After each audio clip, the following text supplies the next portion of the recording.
A young South African entrepreneur has defied the odds and got his fashion label off the ground. Ntsikelelo Solani moved to Johannesburg from the Eastern Cape in the hope of finding success, but the city of gold was unkind to him. It wasn't long before he found himself living on the streets, struggling to survive.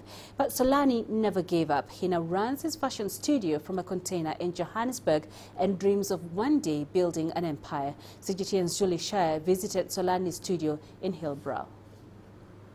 Johannesburg is home to nearly 5 million people. Many South Africans and other migrants flock to the vibrant city in search of work and business opportunities. But it can be tough for those starting out.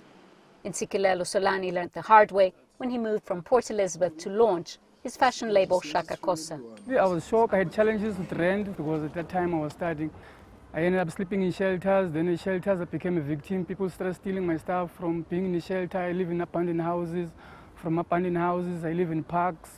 But there was no turning back. Solani continued his craft on the street so he could buy food. And then his luck turned. I met a lady who bought my products, who was living in England. From then on, piece by piece, things started changing and people coming bought from me. Mostly people that were coming from outside Africa started buying from me. From then on, things changed. The crafty fashion designer now runs his studio from the same neighborhood where he was once homeless. And it is in this tiny container in Hillbrow where the magic happens, and we find these unique bow ties that have traveled as far as London. This one I call it the biker bow tie.